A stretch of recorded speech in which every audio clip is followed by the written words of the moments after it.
Hi. Hey, you got it. We're back. Good morning again. We're not locked out. We got this. Okay. Lesson 45. God is the mind with which I think. I'm super stoked on this. All these lessons are amazing. Here we go.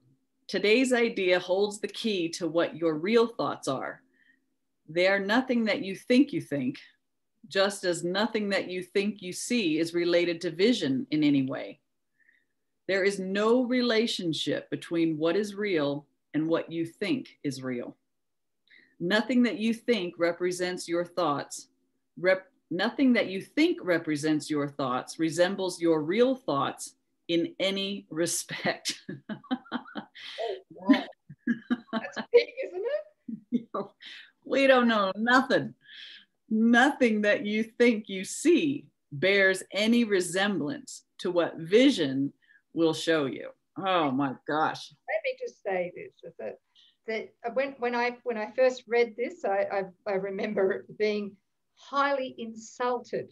Oh yeah. Ah, dang it. I'm a college graduate and I've proven myself, and don't tell me that I don't know anything, because it's I know mine that has saved my butt over and over again. Thank you. Oh, yeah, okay. Here we go. You think, your holy self, you think with the mind of God. Therefore, you share your thoughts with him as he shares his with you. They are the same thoughts because they are thought by the same mind. To share is to make alike or to make one. Nor do the thoughts you think with the mind of God leave your mind, because thoughts do not leave their source. Therefore, your thoughts are in the mind of God as you are. They are in your mind as well, where he is. As you are part of his mind, so are your thoughts part of his thoughts. Meaning the holy self's thought. That's right. Yeah, he's referring to the holy self right here. I love that. As you are part of his mind, and if we are thoughts in the mind of God, and thoughts do not leave their source, there's another reason why we cannot leave God. As you are part of his mind, so are your thoughts part of his thoughts. Where then are your real thoughts? Today we will attempt to reach them. We will have to look for them in your mind, because that is where they are. They must still be there because they cannot have left. What is thought by the mind of God is eternal, being part of creation. I just feel like to hang there for a moment before we go into the practice instructions. Anything coming up? God is the mind with which I think. So what has happened, what I felt there is that,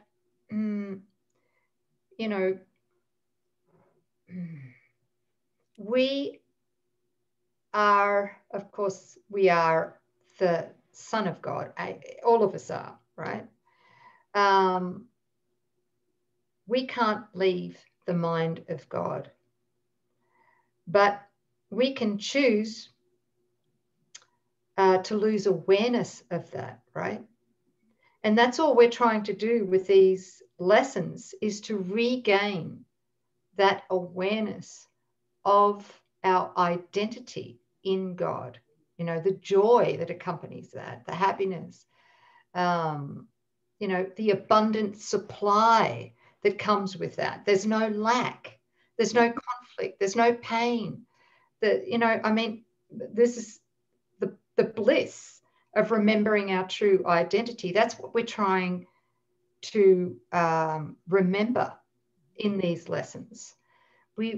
Because we are the holy self. Nothing's ever changed, but we've taught ourselves over eons of the illusion of time to think that we're something else, Right. And so we're trying to reach that awareness again. And this is what God, remembering God is the mind with which I think. What we're saying is that we're not thinking with the ego anymore, right? Right. We want our top priority is, our desire is to be aware again of what we are. Right. That's it. I'm also feeling like this thought of, I am not the Son of God, I am something else. If all of creation is just the share of ideas in the mind of God, from God to the Son and the Son to God, then when we deny ourselves, basically this having private thoughts, all we did is, you can almost feel it's like we simply unplugged the communication going on between God and the Son. And we've fallen asleep, and we're seeming to have this fantastic dream experience, but there's no communion in the mind of God. There's nothing going on between Father and Son, because the Son is sleeping, right? Having imaginary private thoughts. But this reaching back for our true thoughts means we're turning towards God, and we're like literally plugging back in, going back online to share and know the thoughts that God is having about us and for us and to us. So this was just the way that we, this is the defense against God, until we want to share the mind that's actually ours. So this is a big, big step. Okay, our 3 5-minute practice periods for today will take the same general form that we used in applying yesterday's idea. We will attempt to leave the unreal and seek for the real. We will deny the world that we made in favor of truth. We will not let the thoughts of the world hold us back, and we will not let the beliefs of the world tell us that what God would have us do is impossible. Instead, we will try to recognize that only what God would have us do is possible. We will also try to understand that only what God would have us do is what we want to do. And we will also try to remember that we cannot fail in doing what He would have us do. There is every reason to feel confident that you will succeed today. It is the will of God. Begin the exercises for today by repeating the idea to yourself, closing your eyes as you do. God is the mind with which I think. Spend a fairly short period in thinking a few relevant thoughts of your own, keeping the idea in mind as you do so. After you have added some 4 or 5 thoughts of your own, repeat the idea again and tell yourself gently, my real thoughts are in my mind. I would like to find them. Then try to go past all the unreal thoughts which cover the truth in your mind and reach to the eternal. Under all the senseless thoughts and mad ideas with which you have cluttered up your mind are the thoughts which you thought with God in the beginning. They are there in your mind now, completely unchanged. They will always be in your mind, exactly as they always were. Everything which you have thought since then will change, but the foundation on which they rest is wholly changeless. It is this foundation toward which the exercises for today are directed. Here is your mind joined with the mind of God. Here are your thoughts one with His. For this kind of practice period, only one thing is necessary. Approach it as you would an altar dedicated in heaven itself to God the Father and God the Son. Oof. Beautiful, beautiful sense of reverence. For such is the place you are trying to reach. You will probably be unable as yet to realize how high you are trying to go. Yet even with the little understanding you have already gained, you should be able to remind yourself that this is no idle game, but an exercise in holiness and an attempt to reach the kingdom of heaven.